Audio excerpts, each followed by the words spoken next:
seen the torch of freedom pass from hand to yearning hand, and the vision of our fathers spread hope throughout this land, as the dream some fought and died for in my heart becomes my own.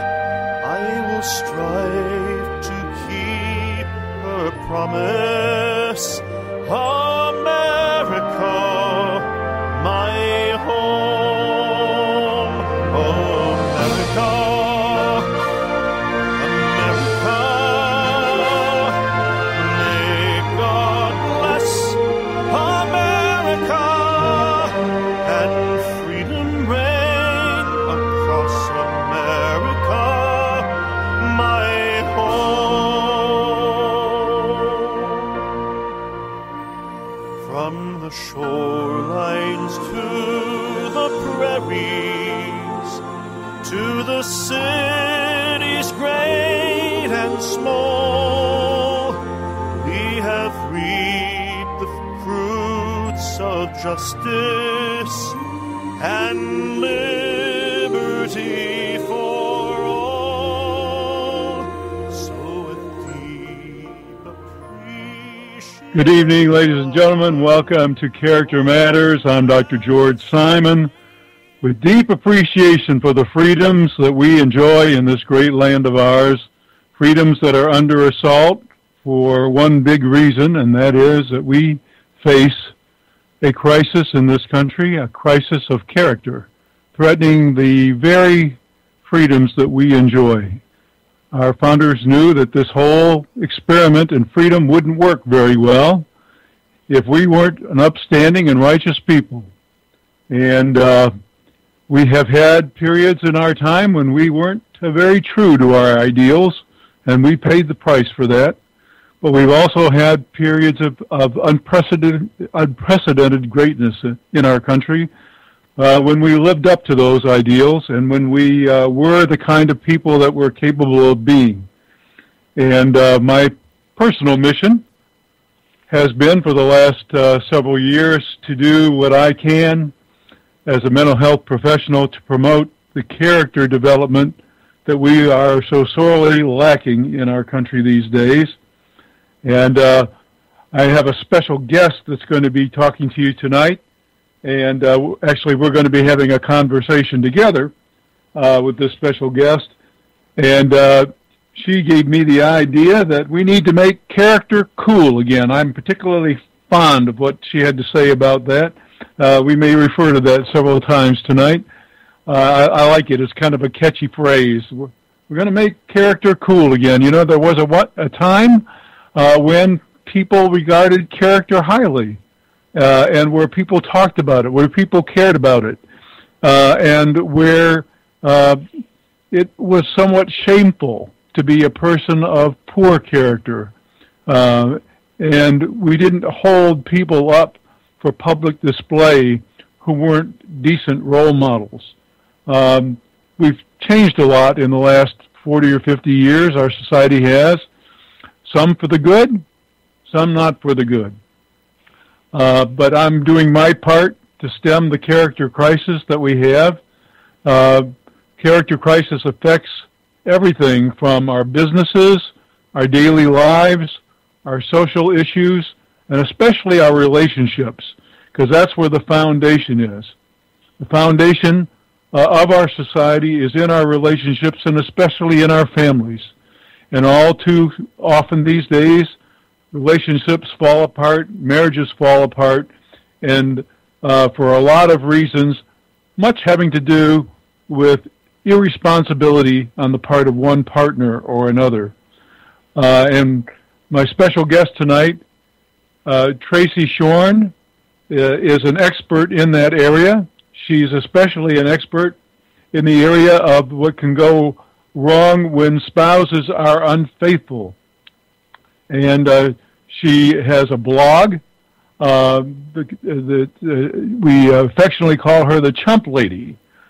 She calls herself that because she feels that in the past she has allowed herself to be, as she put it, chumped, played for a fool by some not so savory characters, and she made it a point never to be chumped again, and to help other folks who have been played in their relationships avoid being played as she was played. And she's going to tell you a lot about that, about the books she's written, and about several other things. We'll have a great conversation.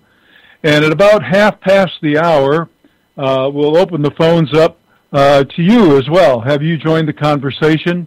Have you asked questions of Tracy or myself? Make some comments. Give us some examples, if you will. The number to call then will be 718-717-8296. That's 718-717-8296.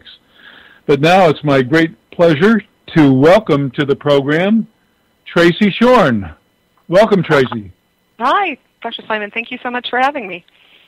You're certainly welcome. I'm so pleased to have you on the program. I've been looking forward to this day for some time now. Yeah, well, I appreciate it. Thank you. I have a book out, so I appreciate the plug and the opportunity to talk with you. Yes, I want you to talk just a little bit first about your blog and how you started it and why you started it. And tell us a little bit about Chump Lady. Sure. Well, I started the blog actually several years after being chumped and on the other side and being much happier and safer and happily remarried. I was once briefly married to a guy who was a serial cheater. And I learned a lot from the experience, and I created a blog that was just kind of, for lack of a better word, like a brain dump, you know. Here's everything I learned about this awful experience. And I'm a journalist, so I like to puzzle things out, and I also draw cartoons, so I found some humor in it. And it just kind of snowballed. I mean, I started it, and it built on that. There's a voice for it. What makes it different from other infidelity blogs is that so much of, I would say, I hazard to say 99% of all the information out there is about reconciliation. It's very cheater-centric. Why did they do this? What are their issues? What did you do to make them do this? I wanted a place that was different, that was more about chumps. You know, why did you fall for this? Here's some manipulation. Yeah, you mentioned something that we're going to talk about, I think, in a little bit. That so many of the blogs, so many books, so many therapists talk about what made a person do this. Like the victim had some hand in this and is really, in some way, their own perpetrator of the fraud, basically. Sure. Well, false hope sells, and you know, I'm kind of more of a bucket of cold water, but I hope a funny one. But you know, it's a very seductive idea to somebody who's been cheated on that it's all your fault, because if it's all your fault, then you can fix it, right? So if someone tells you, hey, you know, send me $300 and I'll tell you how to affair-proof your marriage, you know, that's a real seductive thought, you know. So people, you know, they're hurt and their world's been turned upside down. So yeah, that's really appealing to them. So I wanted another voice out there. I wanted to encourage people, look, my feeling is cheating is abusive. It's an abusive power dynamic. It's based in narcissism and entitlement and, as you would write about, poor character. And that it's okay to lay that burden down. If this person's not one bit sorry, they're not acting sorry, the healthiest thing you can do is get away. I wrote the blog to say, look, I got away. My life improved dramatically. I married a man with good character. This is what marriage is supposed to be about. I'm not rah-rah divorce. I believe in good marriages. And, you know, don't settle. Hold out there. You know, don't put up with bad behavior. So I just wanted a corrective voice. I wanted some place out there that was a safe place that focused on chumps. And that's why I created Chump Lady. I wanted some place that wasn't about single-handedly saving your marriage. I wanted some place that was about you saving your sanity. You know, is this okay for you? You know, is this relationship acceptable to you? Which And obviously your message has resonated very well because your blog is very popular, is it not? Yeah, no, it is. It's got over last week, over 2.5 million views, and it's just about 2 years old, and the book's been popular. And yeah, I had a sense that I'm not the only one who feels this way. And the beautiful thing about the internet and social media is that you put it out there, people will find it because they feel that way too, and they're very loyal readers, and they come back. And really, so much of the blog is that community of other people who've been there, done that, and help other people. So, which is a beautiful thing, In the article I posted on my own blog on www.manipulative-people.com this past week, I mentioned that the character issue is so fundamental to this whole enterprise we call marriage. It's never been an easy endeavor. Never. Sure. It's always involved a sacrifice, and those promises that we make when we take those vows, those promises are not easy to keep. They've never been easy to keep. Mm-hmm. And it takes an incredible degree of character to honor those vows and to stay faithful and to make the enterprise what it can be. It can be the most growing experience. It can be an avenue for two people to come to appreciate some of the values in life that there's virtually no other way to come to appreciate those values than in the depth that can be found in a solid marriage, where people really commit to one another and are faithful to one another. It is always a reflection on character when somebody betrays that trust. And this is something that I find, unfortunately, that is not really paid very much attention to when folks run into trouble with cheating in their marriage and then seek help. Your thoughts on that? Yeah.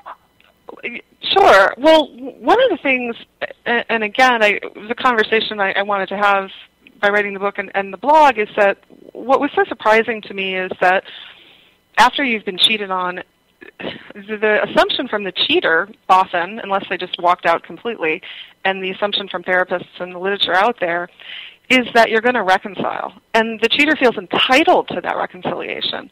And,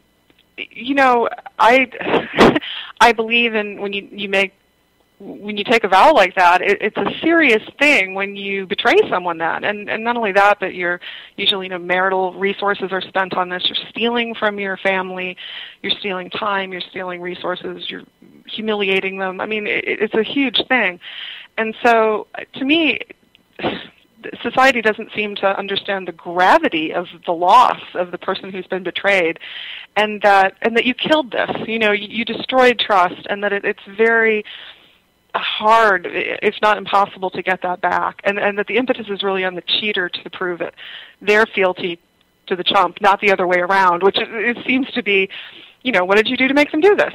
How are you going to up your game to keep them? If Dr. Simon, if you were in a business with somebody and they embezzled money from you, I would not then encourage you to remain business partners with that person. They just defrauded you. And yet in a marriage, which... nobody asks what did you do to make that person defraud you? Right. Well, they could say, well, I didn't have enough money. Our business wasn't doing so well, which is another way of saying, our marriage wasn't super happy. I wasn't getting enough sex, whatever. So I had to go rob banks. So I had to go defraud clients. It's the same as sort of saying, I wasn't happy in my marriage, so I had to hook up with people on Craigslist. I mean, it's the same kind of non sequitur. It's a characterless, selfish, unkind, cruel thing to do to somebody who is trusting you. Well, you mentioned one thing that I want to come back to at some point during the program, and that is, this trust betrayal and the unwillingness of some folks to deal with the damage that they have done once they have betrayed that trust. And one of the more popular articles that I've written on my own blog had to do with what real contrition looks like. And you speak to that very issue in your books. And so I want to talk a little bit about this latest book that you've written. Tell us a little bit, tell us the title of the book and what inspired you to write it. Sure. Well, the title is The Chump Lady's Survival Guide to Infidelity, and the subtitle is How to Regain Your Sanity After You've Been Cheated On. And as I was sort of saying about the blog, similar thing, I wanted a resource out there that was a field guide for people who've been cheated on that helps them through navigate this. And one of the first things people want to know after this happens, most people are inclined to reconcile. Most people don't want their world to fall apart. They don't want to believe this is true, and they want to believe that the person is sorry. And so a lot of it is how to distinguish between real remorse and what I call genuine imitation Naugahyde remorse, which kind of looks like the real thing but is a fake. And sorry is as sorry does. And I think there's no point in being married to somebody who is remorseless, who can create this kind of destruction and isn't one bit sorry. And not only just isn't sorry, but isn't going to do concrete things to make it better. I tell people who've been chumped, for example, what real contrition looks like. And maybe people find this crass, but I mean it. It's like make them do a credit report on themselves. Show me all your P.O. boxes, all your debts, all your credit cards. Because financial abuse often goes with infidelity. Give me a post-nup. If you want to stay married, I want my get-out-of-jail-free card if you cheat again. And the only person who can control whether or not they cheat again is the cheater. So they should be wanting to do that for you. Only they control that. And if there's any kind of defensiveness or entitlement, like, well, I don't have to show you my phone. I don't have to give you any kind of assurance or answer your questions, then to me it's a non-starter. Then they're not sorry. Sorry is as sorry does. And I think a lot of people get trapped in a limbo because they hear the words they want to, or they read a lot into little gestures, but the substance isn't there. And they spend a lot of time looking for that sorry that they so desperately want. And it keeps them stuck. And I think you have to, be very clear-eyed when this happens to you, as hard as that is, and go, I can't waste my life on someone who would do this to me and isn't one bit sorry. Game over. Right. And how do you know? What are the things to look for? How would you know if somebody is really willing to take responsibility, not just talk the talk, but walk the walk, and actually own the damage that they did in betraying their partner's trust, and not holding the partner? It's so rare. It's so rare that happens. I call that the unicorn, wouldn't you like to see a unicorn? Here's the thing. From my opinion, affairs are based in entitlements, right? I'm entitled to have a different set of rules than the ones you have to play by. So to expect that someone's going to come out of affair leading with humility is that doesn't happen, generally speaking. They can.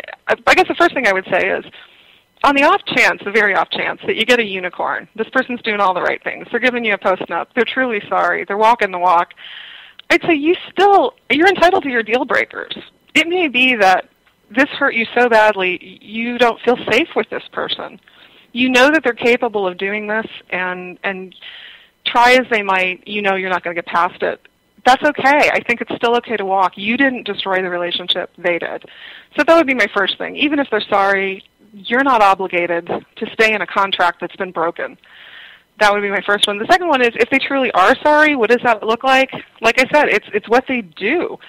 They don't blame shift it. They don't tell you drove me, you made me do this, your inadequacies caused me to do this bad thing. They don't minimize. They don't refer to it as the mistake, singular, And they especially don't hold the victim accountable or make them responsible for the betrayal of trust, and for the fact that it's not so easy to regain a sense of trust once that trust has been betrayed. Well, exactly. That you don't blame shift. And one of the things that cheaters do, and I have these little terms for it and I draw cartoons about it, is what I call the pick-me dance. That after people find out they've been cheated on, the cheater often works from the assumption of, yeah, I got someone else. Why don't you up your game and try a little harder to keep me? And the role of that is to keep them in cake, to keep them in the affair partner and the spouse, and have both people competing for the awesomeness that is them. And I think that's hugely manipulative and really scarring to anybody who finds themselves in that position. Is being humiliated this way and then having sounds to pretty try grandiose harder. too, doesn't it? Yeah, it's really Sounds- grandiose. You know, so my advice is don't do the pick-me dance. You know, don't encourage that grandiosity. You know, just this isn't a competition. It's not let's make a deal. You know, they made a vow to you. They broke it. That's on them. You know. Now you do some straight talking to chumps too, do you not? In your book, you as a matter of fact, I remember in prior conversations that you and I have had, you've talked about how chumps are indeed they're not perfect and they've got usually their own issues to deal with. Tell us some of the things that chumps really need to take a serious look at if they're not going to be chumped again. Sure. Well, I would say first off, look, everybody trusts. You might be chumped again, but hopefully you'll see the red flags and, you know, have some boundaries before it gets that bad. You know, nobody's chump-proof, but you'd like to think your picker could be improved. But no, I don't think chumps are perfect. But that said, you know, I do not think that the crime of being a chump, of being a trusting, loving person, is commensurate with being cheated on. You know, it's not. They're not equivalent. But I think chumps have issues, and I certainly did when I was chumped. I think one of the big issues chumps have is that they accept lopsidedness in their relationships. And I think a healthy relationship is mutual, and there's reciprocity. And what you see with chumps and the people, you know, who write on my blog is that they have accepted starvation rations for so long. You know, they have fed this narcissism and this entitlement, and they have made their needs very small, and that's become their normal. I don't think that's healthy. I think you need to assert yourself. I don't think that's cool. I think the other thing chumps do is I call it spackle. You know, they see a little ding or, you know, a major crack in the foundation of the relationship, and they just sort of think, okay, I'll just spackle over that. You know, I'll make excuses for bad behavior, and I will be my cheater's public relations committee. You know, I will put forth a good front for us. I think that's one thing chumps do. I think chumps have hopium. we sort of use this term, which is like delusional hope that runs counter to the evidence. You know, essentially, you don't believe the evidence. You believe in this potential, this magical potential that you have no evidence of. You know, it's magical reality. It's denial. You know, and there can be bargaining stages of grief, and you can argue why chumps do these things, but you shouldn't do them. You know, you need to operate and be lucid about what people are doing, because when you make those kind of excuses, you're just giving someone the green light to keep abusing you and keep taking advantage of you. So, what do you think? What do you think chumps need in the way of good counsel when this kind of thing happens and they turn for help? You have some opinions about what good help is going to look like and what's not such good help. Tell us a little something about what do you think that you're finessing that so really nicely. need. Thank you. I have a thing where I make fun of like infidelity quacks and people who give bad infidelity advice, which there's so much of it out there. But so thank you for putting it so nicely. I think. Well, honestly, I think one of the most harmful things is that you know, if you get the sort of help that they want to know how your inadequacies drove this person to do this bad thing, I think that's terrible. You there? I'm getting some static on the line. Hello? Can you hear me? Call me back, maybe? I'm getting static. I'm sorry I can't hear the line.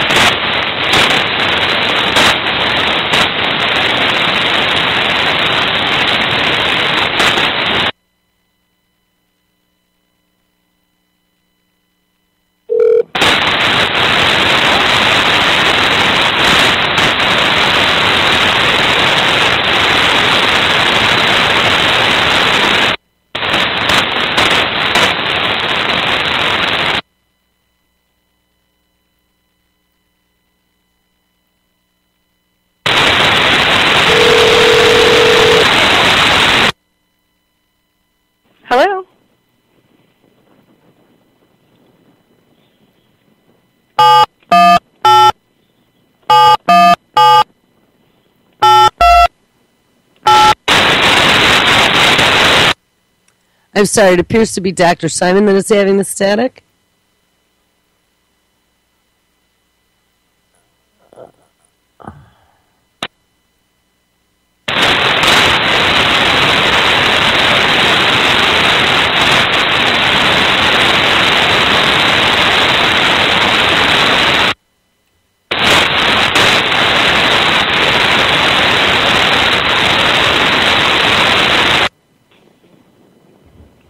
I'm sorry about that. It appears to be Dr. Simon that's having the static.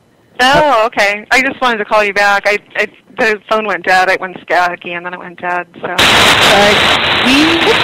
getting staticky again. Is I know. That's him? He keeps reconnecting, and it's him. Oh. We are on air right now. Oh, sorry. You want me to just keep answering the question? Sure. And let me see if I can let him know that it is him. That is. But go right ahead. We're live. Okay. Well, I'm trying to remember the question we were at. Are chumps perfect, or what do they do to, make this? Oh, bad advice. That was the question. I'm sorry. I got a little flustered there. Yeah, I think some of the bad advice that people get is, what did you do to make this person do this to you? We don't ask that of people who are alcoholics. We don't say, how did you drive them to drink? And we don't ask that of people who are domestic abuse victims, what did you do to make them hit you? But for some reason, we find it perfectly acceptable to ask people who've been cheated on what they did, how their inadequacies made the other person do this to them. And I think that's just really harmful and really awful. I think, I think the kind of advice you should get is to listen to yourself, to know what your deal breakers are. Is this relationship acceptable to you? What you can do to make it, to put the focus on yourself instead of putting all the focus on your cheater and what they're going to do next and, what kind of scary thing are they up to. There's unfortunately, a lot of, I think, really hurtful advice out there. I think people stay stuck in a cycle of feeling like they can control this by controlling their own behavior, which we don't control other people. We only control ourselves. So I think that's a non-starter. And I think people get, I think false hope keeps them stuck too. I think there's a lot of encouragement. I see a unicorn. I think your marriage can be saved. When there's no evidence of that, when the person keeps cheating on you or keeps their secrets or won't be forthcoming or doesn't seem sorry. Those are all really bad signs. And, or there's this sort of, be patient. They're going to come out of the fog. They're going to come around and love you eventually. Why would you stand for that? Why would you put up with that kind of upset and disrespect? I think you need to protect yourself. That would be the advice that I would give people. I know you love this person still. That's okay, but you still need to protect yourself. So, did we get Dr. Simon back yet, or? Not yet, but I am going to try and get him on a landline. He actually switched headsets, and he's still having the same problem. Oh, golly, poor guy. Well, I will blather on about infidelity, but if that's okay, I brought my talking points. So, please do. Yeah, I mean, I'm happy to come on Dr. Simon's show. He was when I first started the blog. I read his book, In Sheep's Clothing, which I recommend to everybody. It's great in terms of manipulation tactics. It's so cut and dry, it's so laid out. It makes sense in so many different walks of life and in different situations, not just infidelity, that I really wanted to interview him for my blog. And he was so gracious, and he let me pick his brain on infidelity. That it's really gratifying to visit. Hey, you're back. I was just plugging. I was plugging your book and how it was on you were so gracious to let me interview you when I started the blog about manipulation tactics in sheep's clothing. And while you were gone, I answered the question of what bad advice looks like. So that's. Well, I'm sorry I missed it. I have no idea what was going on with my connection here, but I'm glad that you were able to answer that, and I'm so glad that our producer was able to get things working here for you. Yeah, he patched it together well. Great. Well, and thanks for the plug for the book In Sheep's Clothing. And yeah, well, no, I was saying it's it dovetailed so nicely with writing about infidelity that the idea of looking, even just the idea of looking at infidelity as manipulation seems to be kind of a radical concept from a lot of literature out there, versus it seems to me that so much of the literature, and this ties in with bad infidelity advice, does not see cheating as characterless or abusive, in my words. It sees it as the fault of an imperfect spouse, or it sees it as, the cheaters are driven by these subterranean forces, their foo issues and their toxic shame, and, they're in a fog and they're sad. And I'm just kind of like, no, I think they know what they're doing. I think they're totally conscious of what they're doing. But when you read the literature, no one wants to say, no, that's bad, they shouldn't do this. It's like they don't want to judge. Right. Can you talk a bit about that? That's one question I had for you, is that, like, why does this get a pass? Why do we want to explain this away? Isn't what you're doing science? You have no evidence of toxic shame. Are you making it up? Like, what is this? It's the lasting, unfortunately, it's the lasting legacy of the traditional psychological paradigm that said that most behavior is unconscious and driven by unconscious fears and anxieties and trauma. And so therefore, literally, most people don't know what they're doing. And what they have to be, what has to happen is they have to come to some conscious awareness of what the underlying emotional conflict that drove them to do something is. This is the old psychology, I like to call it, and it was created by Sigmund Freud and his followers, and it's been with us for a long, long time. So much of it has been so thoroughly debunked, it's just not funny, and yet we keep the vestiges of it, and it's really in a way destructive because of how times have changed. And how inapplicable some of the principles are. Do you know that this very same psychology once held that the reason for schizophrenia was mixed message giving mothers, nursing cold mothers, right, yeah. Yeah. Well, cold, distant mothers produced autistic children.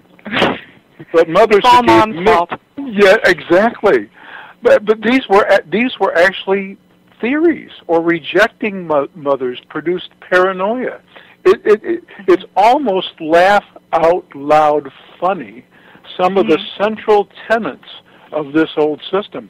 But the vestiges of it still hang around, and there are many therapists who still subscribe to these notions, these antiquated notions about what makes people do the things they do. Now, I have to say that when you're talking about relatively high-functioning, overly conscientious, neurotic wrecks, some of these principles actually still do apply. They really do. Okay. But when it comes to folks who are disturbed in character, in other words, when their problems have more to do with their sense of entitlement, with their inability to exercise any self-discipline, with the crazy attitudes they hold, with the ways they tend to think about things, the tendencies they have to always externalize the blame, to minimize the seriousness of their misbehavior, to rationalize for everything they've done wrong. When you're talking about these kinds of folks, those old paradigms are just really destructive. And it's really hard to find a therapist who gets it. You shared with me once a story about a therapist who apparently did get it. I write about her in my book. Tell us a little bit about that. Give us a sneak preview there. Oh, sure. I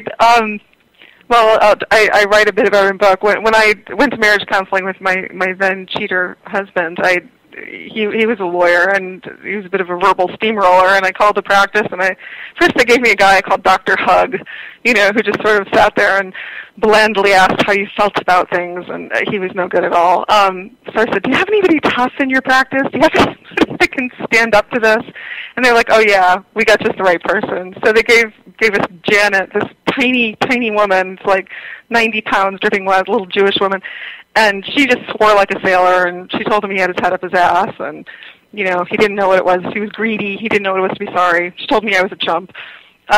You know, she just called it as she saw it. But the beautiful thing about it, or not so beautiful when you're on the receiving end of it, but what I learned a lot from, is that she would just, you know, let him talk or let me talk. But he would say something outrageous like, I like being a narcissist, you know, and she would just sort of stop and she'd go, or kind of yell at you, are you listening to this? You know, are you listening? This is who he is. You know, like, put down the spackle, stop seeing things through opium, you know, like, look at the evidence in front of you. This person is not one bit sorry. This person likes who he is. Yeah. He's fully aware of what he's doing. He's okay with it, you know. Yeah. And that's what I think chumps need. I think someone needs to, you know, firmly but lovingly go, no, this is this horrible, crazy, toxic thing. It is what it looks like. It's bad, you know. Yes. Well, thanks for sharing that story. That's a really you put that in your book as well. Is that right? Yeah. It's a total nut out to Janet wherever you are. You were wonderful. I want to mention the number for folks to call in. I do want to take some calls. I know there are some folks that have examples to share, and the folks that may want to ask some questions too. So I want to give out the number again. It's 718-717-8296. 718-717-8296. I hope we don't have any more technical difficulties that mess things up, but we're going to see what we can do about handling all those things. So if you have a question for Tracy, a question about either her book, something about her blog, if you've been to the blog, have a comment or two, or if you have an example to share, give us a call at 718-717-8296. I think, one of the other issues that you raise is that there are therapists who seem to give character issues in general a pass. Mm-hmm. And I was wondering what your thoughts on that were. If you had some thoughts, having been there and then having found a therapist who did seem to get it, do you have any ideas why some therapists just seem to give folks with character disturbances a pass and don't confront the character issues? I think that's a better question for me to ask you. I don't know. I mean, I certainly sampled a fair number of therapists when I went through Infidelity. But, you know, honestly, the most helpful ones were Janet and a fellow who spent 20 years in the Pennsylvania prison system. I mean, those two people were like the most useful. They just kind of, you know, called behavior for what it was and were very nuts and bolts about it. I mean, I think there is this, I can't speak to therapy models, but I think there is this hesitancy to judge, you know, we all brought issues to the table that made this person cheat. You know, you're just part of their subterranean issues. I don't know. And I guess if everybody has subterranean issues that make them do things and we're unconscious of it, then nobody is really ever at fault, I think is what you can extrapolate from that. So we never really call anybody on anything. Yeah, I think you've got your finger on one of the issues for sure, and that is that folks who have been raised, shall we say, or trained in the traditional psychology paradigms were taught not to judge. You don't make judgments about a person's character or do anything that in any way passes judgment on them. I think that's really... Don't you think that's kind of nutty? Because I think they would do that if it's something that's unequivocal to them. If somebody comes into your practice and they put their wife in the emergency room from beating her, you know, if it is something criminal, like you couldn't judge that and go, that was a terrible criminal thing to do. Well, I'll tell you the theory behind it, and I'll tell you what I found very early on in my work, which is what prompted me basically to write my books. And that is that the theory behind it is that a person who is wounded and who is dealing with all these inner conflicts that they don't even understand will not trust somebody else to help them work through these issues if they feel in any way judged or condemned. So You have to be perfectly accepting, perfectly open, and then they'll trust enough to work through these issues with you. But what I found they just early see you as on, a chump. Yeah, what I found early on is that folks who really know what they're up to, folks who really know what they're up to and who are good at manipulating, at playing people for fools, when you don't call them on it, when you don't see them as they really are, and you get bamboozled, they feel they've got one over on you, and they have absolutely no reason to trust you, and only a reason to play you. And so what I found is that they trust you when you dare to call. I getting a message from my producer here that we have somebody on the line, so let's pull the person in. Hello, welcome to Character Matters. Oh, are you talking to me? Yes, go ahead. Hello. Oh, yes. Well, I've been listening to the program, and I have been through exactly what you're discussing, and this interests me enormously. About the therapy, do you think that therapists, it isn't so much a matter of judging as it is they know they can't do anything with a narcissist, that it's a no-win situation, that they don't even want to go there?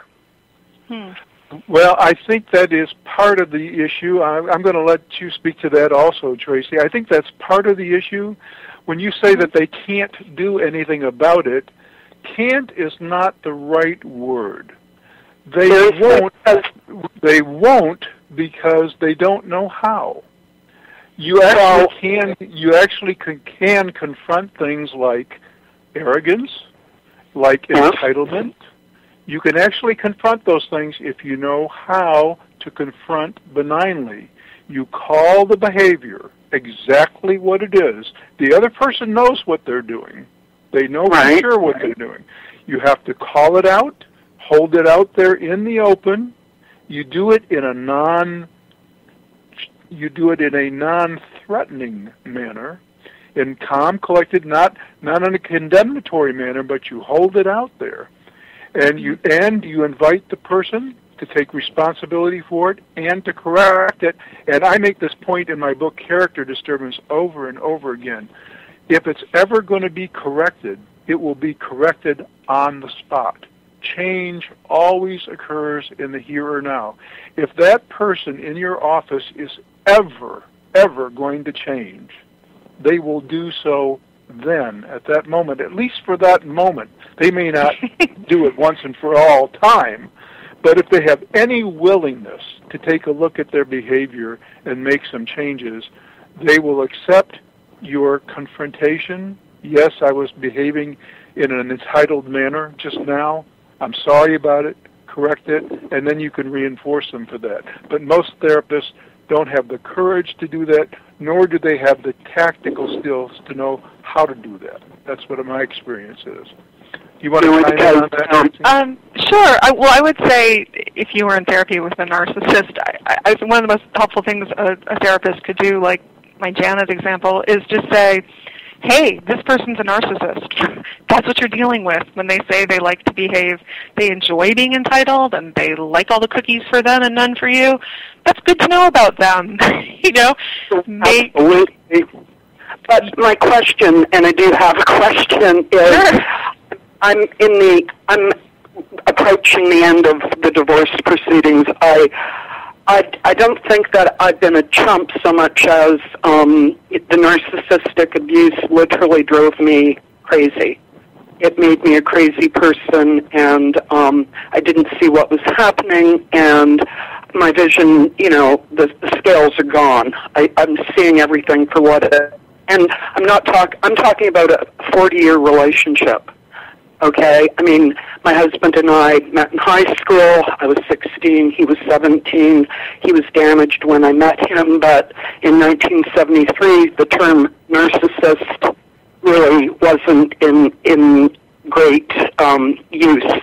So really what I'm asking, my question is, how do you deal with the narcissistic rage that a divorce, the end of the relationship? I mean, it ended 4 years ago, but I feel victimized by his ongoing rage. He's so angry for things that I can't possibly... Get a protection from abuse order. I mean, when you say he's raging at you, is he... Well, I don't mean physical rage. I'm talking about the passive-aggressive rage. Why are you in contact with him at all? I mean, he can't mess with you if you don't talk to him. He can't be passive-aggressive if you're not interacting with him. If he threatens you... They'll use any means they can. I think, I think that's apparent. They do. They'll use your grown children. They'll use finances. It's the lies.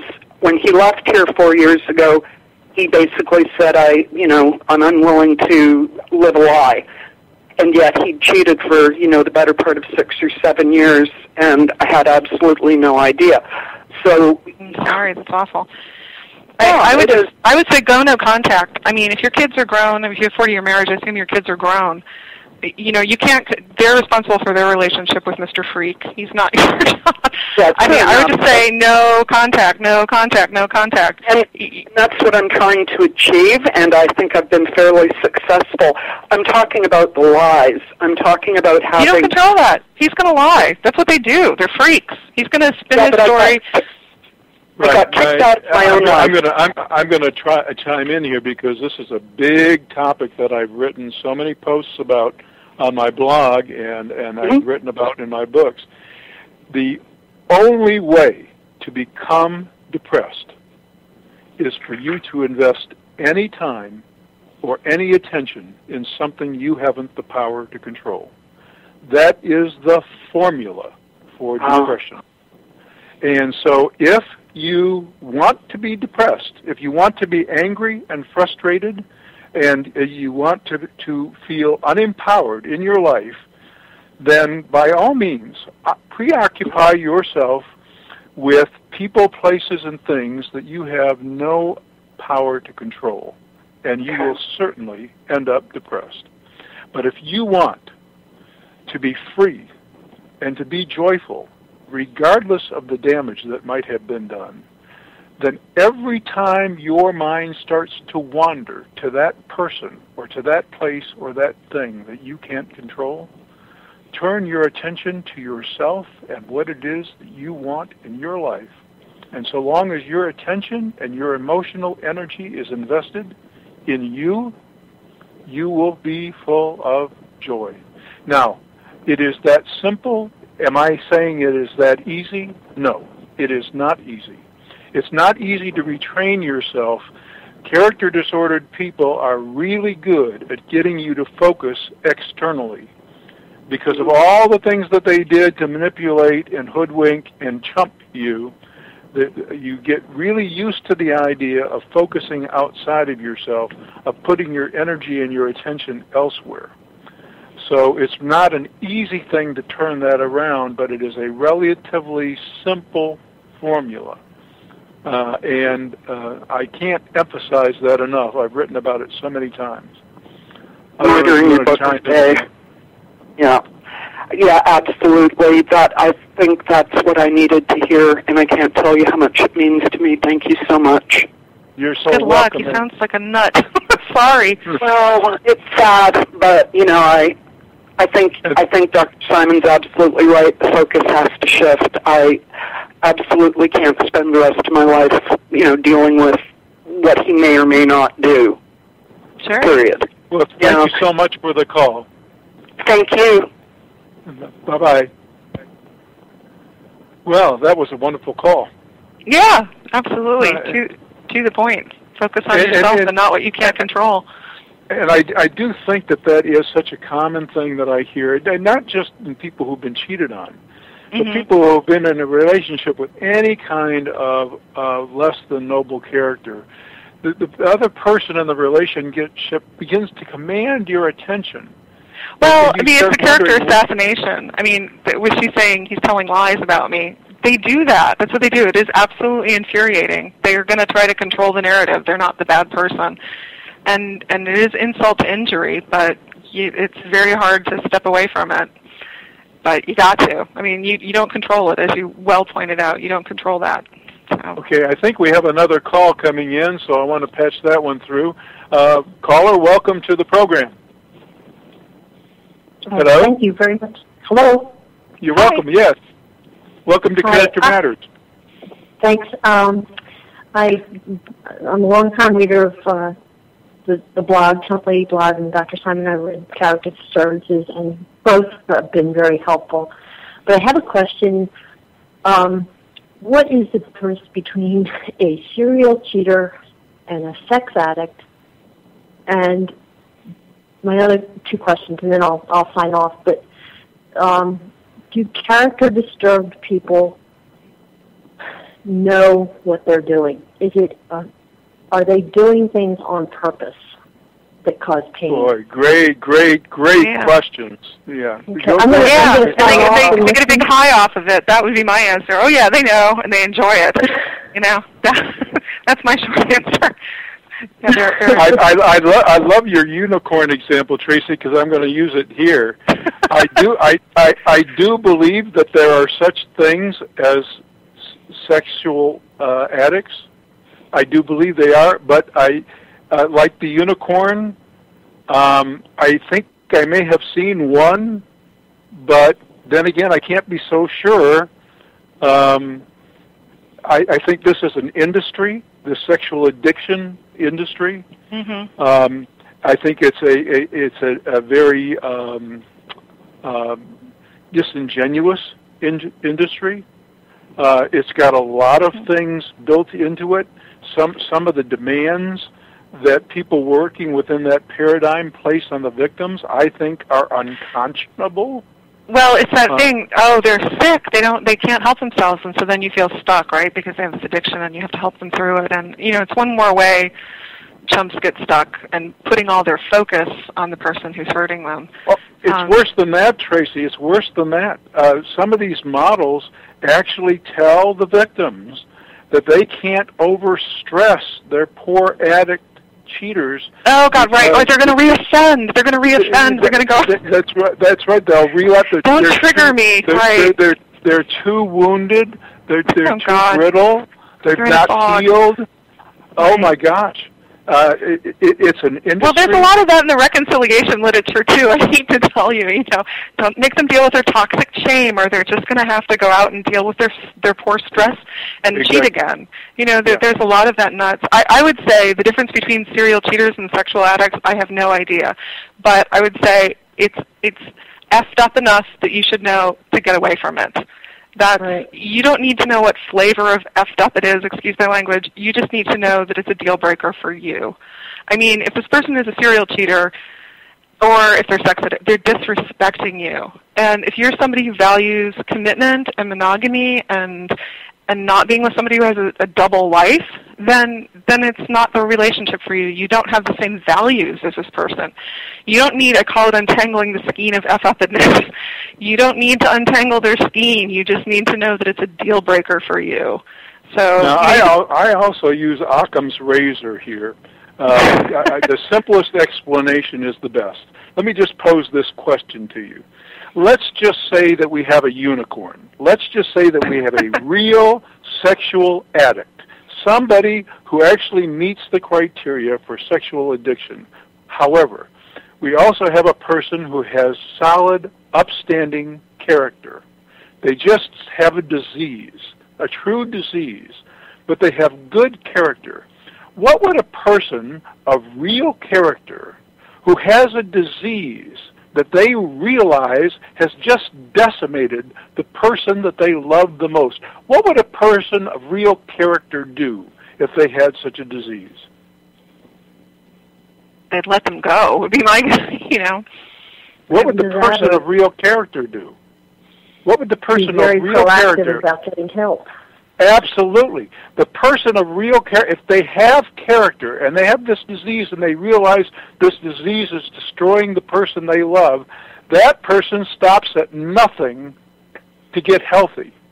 They do it. They're not dragged in by anybody else. They do it. And that is a great point.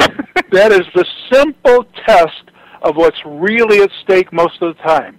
So if you want to know whether your serial cheater has a character disturbance and is just a serial cheater and an entitled narcissist and character disorder, a willful, knowledgeable, disturbed character versus a true addict who is a decent character, find out what the heck they've been doing all those years when they could have been seeking help. It's just that simple. I mean, just think simple. Tear away all the clutter that's out there in the mainstream with all these industries out there to serve people with all these illnesses. It's just ridiculous. It's an industry. It is an industry. People are getting it. When I went into the mental health profession that I went into, there were 3 mental health disciplines. Today there are 30. From marriage and family therapists to licensed professional counselors to nurse practitioners, everybody can hang out a shingle of some kind and do therapy of some kind. It's unbelievable. It's an industry. I don't know if the caller's still on, but that does raise a question I had for you about impulsivity. I mean, do you see a correlation between impulsivity, or these people want to call it addictive behaviors, and character disturbance? Absolutely. You mean people who just don't want to deny themselves anything? Pretty much. People who just can't say no, you mean? Yeah, well, I mean, not just in sex, but like at anything, buying yourself a sailboat or, blowing through the 401k or whatever it is. Yes, of course. And of course they feel entitled to do so. Is the caller still there? I am, thank you, yes. Have we attended to your issues well enough? I want to see if we have time for just one more call. Have we done? No, thank you so much for your time. Thanks so much. Thanks. Oh, thank you. I don't know whether there's anybody else still hanging on the line or not. I think we'll get a message here. I think there may be, and we might have time for one more person. Okay. I'm just getting the note here that we probably should take no more calls. So. Okay. Well, I can't tell you how big a pleasure that it has been to have you on the program today. Well, thank you. It's been great fun. I really appreciate you having me. Thank you. And I don't know if you had a chance to hear the bumper, but the song that plays is this patriotic song that I co-wrote with my wife about 15 years ago now. Oh, wow. That speaks to the issue of this country's greatness being vested in its freedom, and its freedom being dependent on the character of its people. We are only great not when our military is strong and when our economy is killer. We're great when we are strong as people, and when we are people of character, because that allows us to maintain our freedoms. That's a great sentiment. And we really need to make character cool again. And I love nerds have got to become cool. So character has to come back. Forget the edgy narcissists. Bring back the cool character people. So. Yeah, I appreciate that little suggestion you gave me. I'm going to make that. You feel free. It can be your buzzword. It can be your tagline. It's going to be my buzzword. It's going to be my slogan. I'm going to be. That's mother. Tell folks again. Tell folks again your Alfred Hitchcock movie. Hey, thank you. A Stearn had been sleeping next to her mother's corpse for 3 years.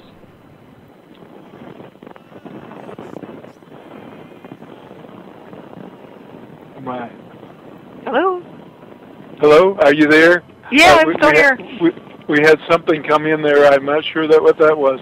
Tell somebody your blog again. I'm sorry? What your about blog again and your book? It's Chump Lady, chumplady.com, and the book is The Chump Lady Survival Guide to Infidelity. Great. By Tracy Thanks, Shorn. Tracy. Thank you, Dr. Simon. I appreciate it. Right, take care. Bye.